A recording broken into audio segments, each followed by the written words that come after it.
Hola Douglas, how are you? Oh, very good, man. Always good to see you. Héctor. Always good to see you, man. We've been seeing each other for a long time. Very long time, yeah. Remember, we met like 33 years ago. Yes, 1990.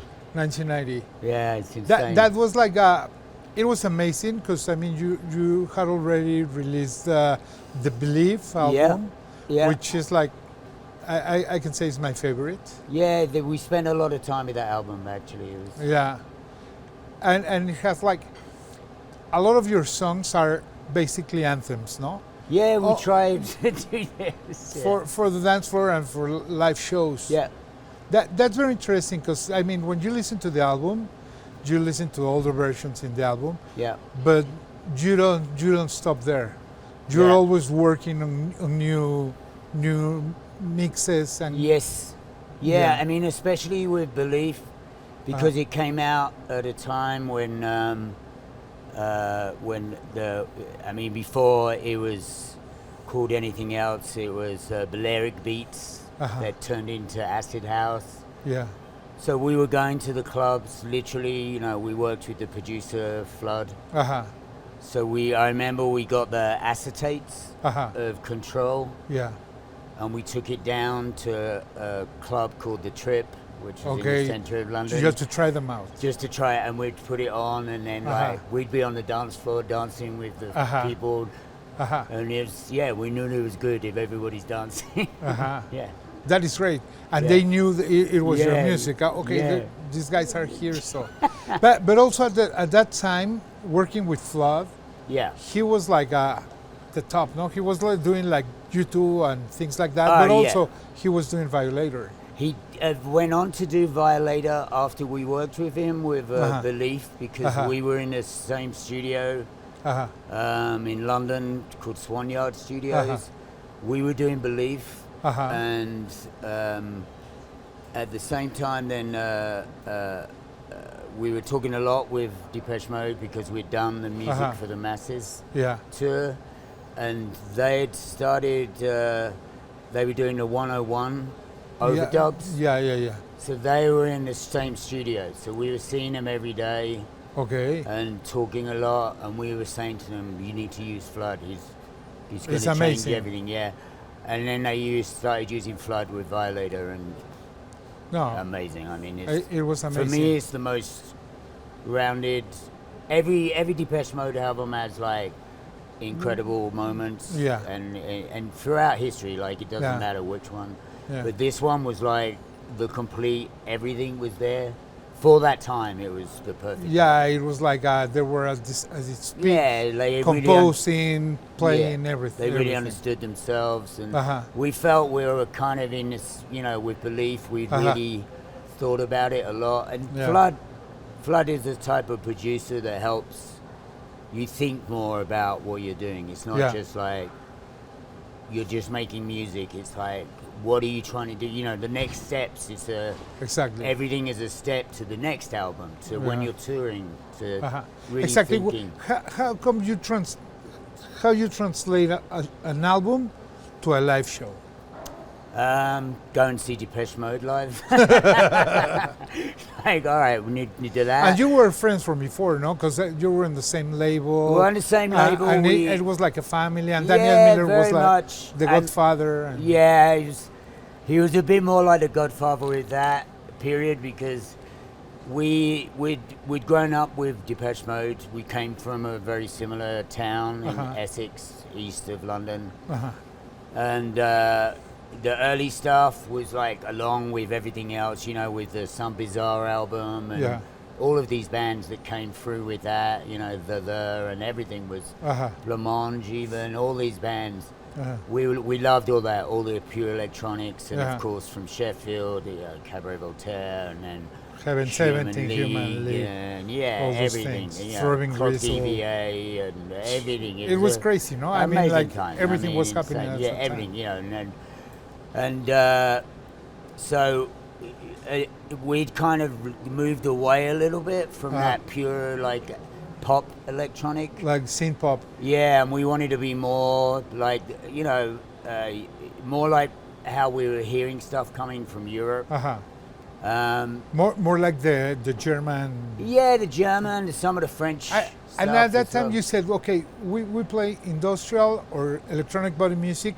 Did you define yourself, or you were Just like, we're music. only music? Yeah, just and you hate alternative music. Yeah, and you hate labels at that time? Yeah, we just didn't understand it. Like we always said that if you want, whatever you want to call it, as long as if you're liking it, you're liking it. It doesn't matter to us.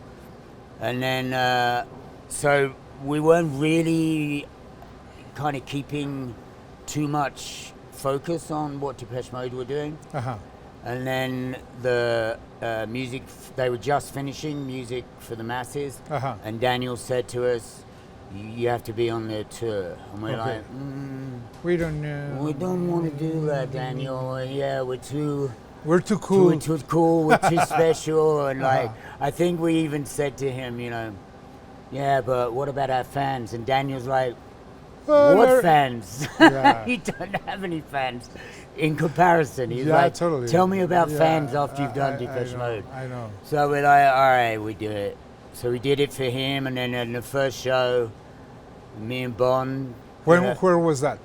I seem to remember it was either Hamburg or it was Stockholm. It was north of Germany, and Hamburg is a city, Depeche Mode city, but it's also your city. You come back to Hamburg. Yeah, a lot. Yeah. So we're like, we hadn't seen any rehearsals or anything. So even the sound check, I don't think we even saw the sound check.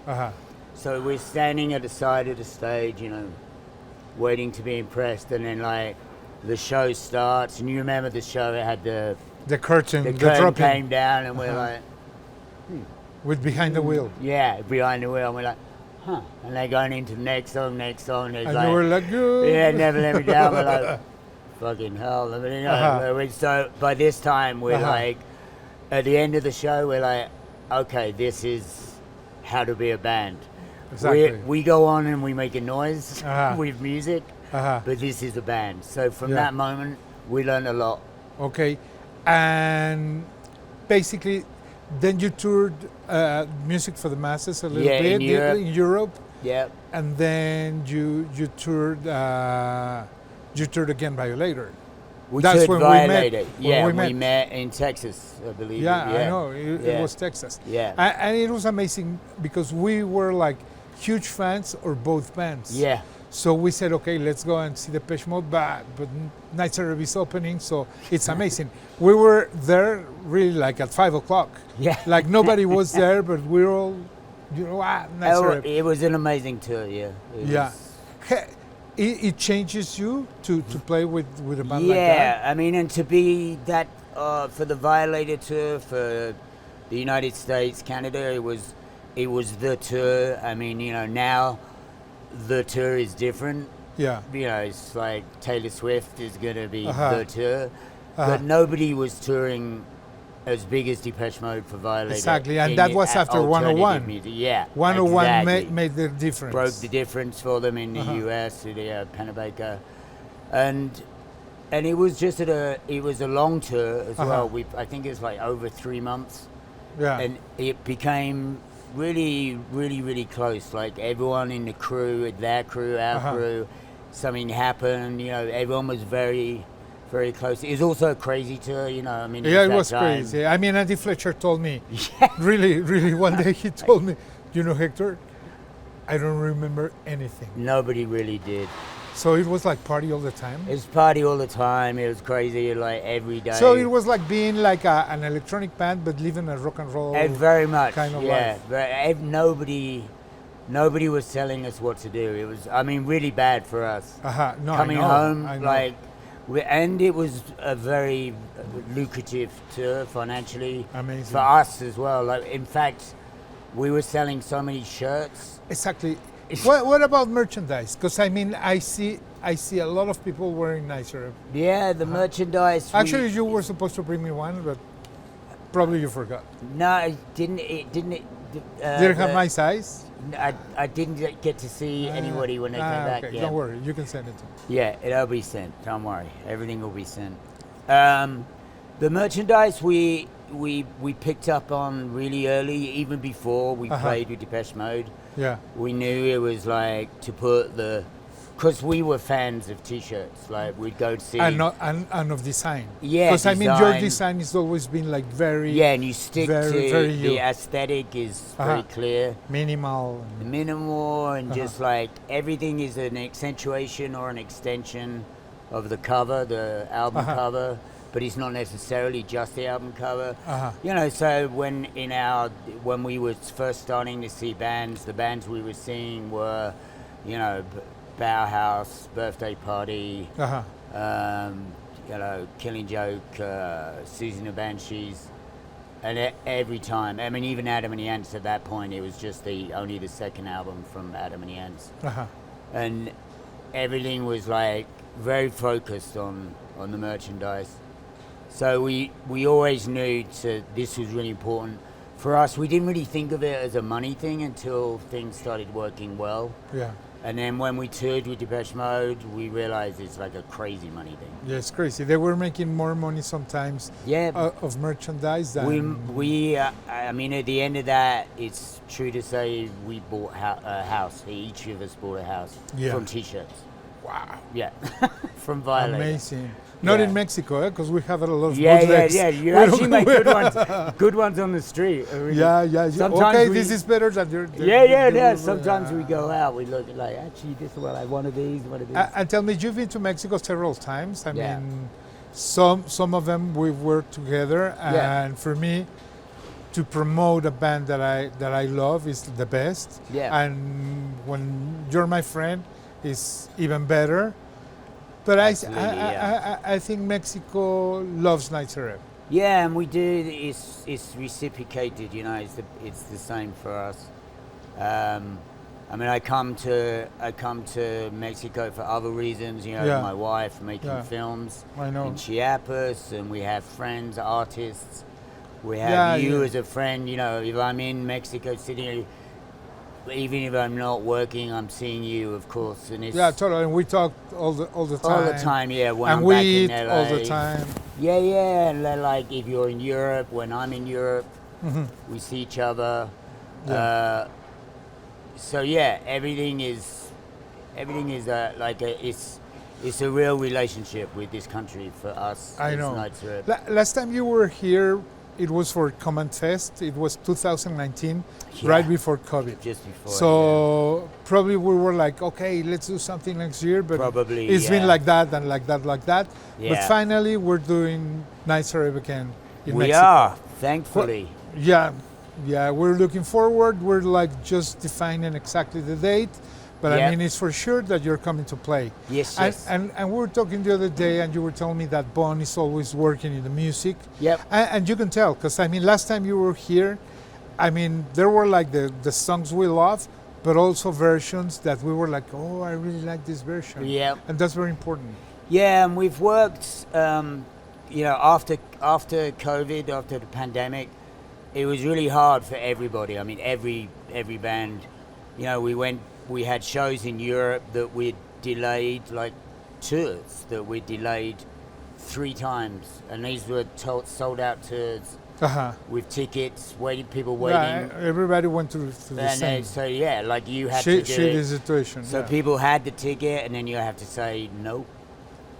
It's going to be another time and another time. Yeah, nobody so when knew. we went back on the road in Europe, it was a very it was a difficult time because people didn't really trust whether it was going to happen, but also people were genuinely afraid. If afraid they of go getting sick. Together, they're going to get sick, And it's people, you know, they've not worked, they can't go in the office or whatever. They have kids, all this kind of stuff. They're looking after parents. Yeah, it was complicated for everybody. Very complicated. So we started off by really kind of concentrating on making a difference to the sound in general, and kind of creating more of a flow, like almost like a DJ set. Yeah.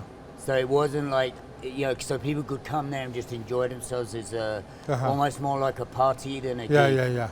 So we still performed everything, but it was more like this, like dance oriented, like dance a party, orientated, yeah. And then we subsequently, David Gooday, who was originally in the band, he's been doing some music that is very much more like a dance orientated stuff. So between him, his influence, and Bon, they kind of moved it more into. And I've been working with Terence Fixmer for a long time, so it took a little, some of the ideas of me working with Terence, some of David's ideas, and Bon kind of reintroduced himself to dance music because I think he'd been very far away from it. Yeah, actually the versions sound very much like the mixes. Yeah, exactly. It's very much the mixes. So we've been continuing to do that. We have a really good. It's our live sound engineer, but he's also a producer and does his own music. And he's been working a lot to update the sounds and really kind of like clear things to make it sound the same track, but more modern with the even the sounds, but the clarity of the sounds. Everything is more present. And also something that happens to you is that you bring like, your range, your age range of audience is pretty wide. It is. It's getting it like what's happening is obviously the older audience is still getting older, as we are. But there's many younger people coming in now, like kids, really kids. They're introduced to us through their parents playing Exactly. music. Even the parents come and bring their kids. Yeah, for sure. Yeah. That's something that's going to happen in Mexico. We see old people, young people, and the people, the kids and everything. The kids, yeah. I'm really, we are all totally looking forward. I mean, you and I have been talking about trying to get us back to Mexico City, and maybe even further out into Mexico to other cities for a long time since the COVID. But it's a long process to get everything back up and the confidence. And everybody lost money. It's like... No, I know. From the days of making money from T-shirts, now just making money from music is exactly. difficult. We need to be very careful. And also, we need to invite the public, the fans, to be a part of it. Because this is not like you playing, me promoting, and that's it. No. Also, people have to buy their tickets in advance and to make it like that. Make it like it's a joint effort. That's kind of the message that we put out in Europe through social media. Just like we need you to come. We need to show that everything is still relevant. That you're still relevant. We're still relevant. And this genre of music, electronic music, and it's really worked. Like it's hard work sometimes because you're playing. When we first started after the pandemic, then we were playing smaller venues than we were originally supposed to be playing. But because we were realistic, we're not trying to mess with the audience. We want it to be, if it's better in a smaller venue, let's do it. Let's do it in a smaller venue because we want the audience to feel like good and in a crowd together. We don't want them to be in a big room because it's more money for us. It doesn't make any sense. No, totally. Yeah. It's great. And have you worked in visuals? Are you doing visuals? There are some visuals now, yeah. I mean, none of them are moving visuals, but Simon Granger, who does all of the graphics for the covers and the artwork for the shirts, everything, he simply did, reinterpretations of parts, either photographs or video stills or parts of the covers. Okay. And so a song will start and it will be, From Belief. And so it will have that. Or Let Your Body Learn will start and you'll have the cover, parts of the cover of Let Your Body Learn. Yeah. Are you doing any more videos or no more videos at all?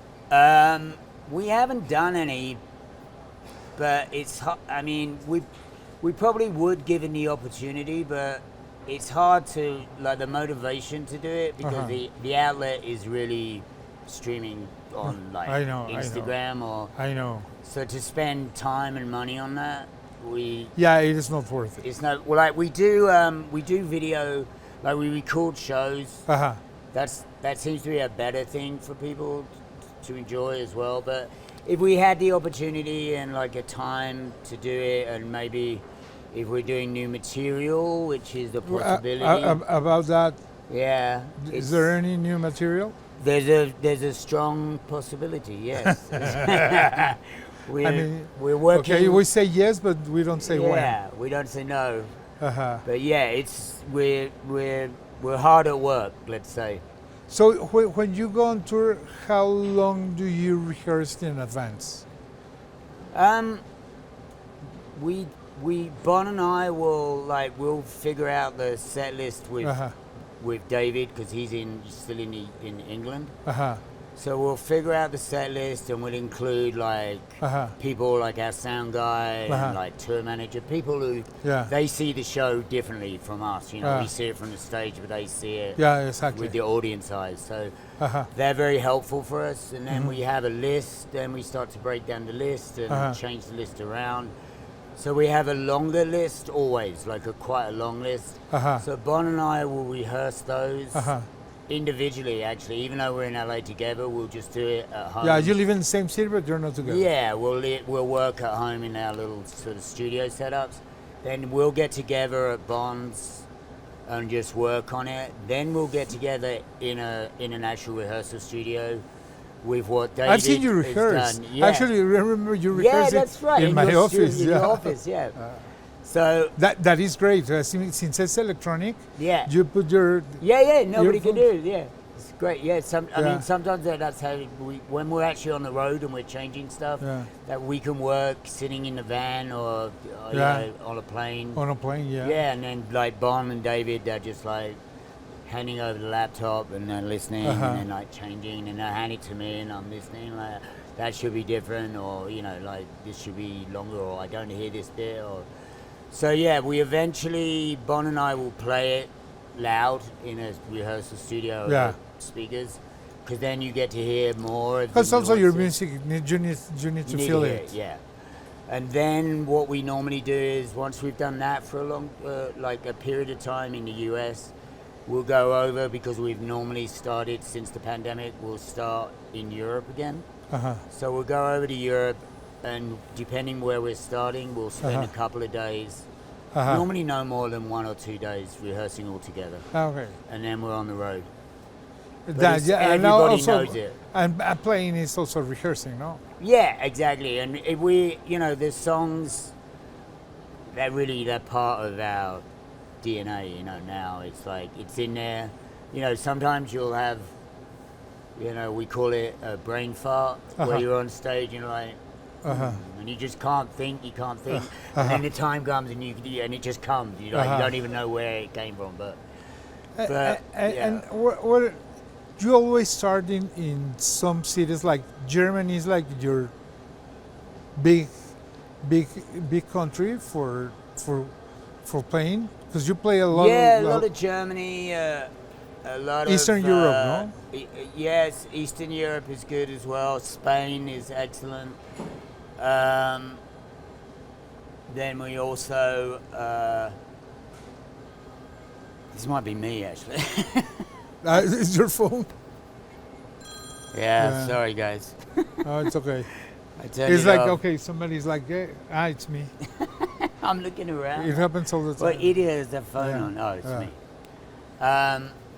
But yeah, we play a lot of shows in Germany, but also, you know, Spain. UK is good. London is always great.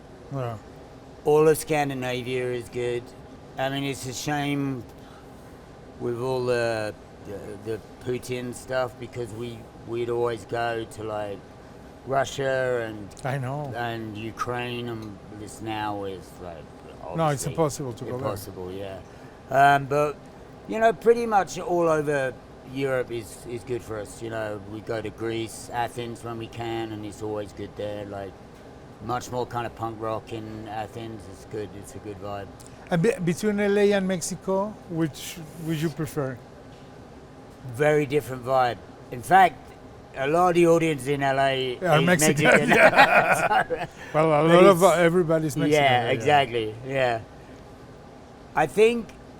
I mean, I love LA because I live there and everything. But it's it's it's one of those cities where people go out and they're like, they want to see the show. With an attitude. Yeah, and then they make an attitude. But we're pretty good at winning them, and we have we play like a normally one of the, the downtown theaters, the Mayan, or one of these great theaters, the old theaters. And it's always a good vibe in there. But the whole kind of atmosphere, the package of coming to Mexico and like playing in this city is a very special relationship for us. Yeah. I know. I mean, What are you expecting? The same as before, or something new here? I think it'll be the same trajectory that we've had, like you said, like younger audience coming in, the really classic people that have always come to the shows. I mean, it's very similar. The bigger cities for us, like Berlin, like Barcelona, Madrid. There's a common theme of everybody that wants to come, and then it's more just the atmosphere of the city, and so it's more excitable in Mexico City for sure. Mexico has, I mean, we're excited always to be here. We're excited in other places, but this is like a special home for us.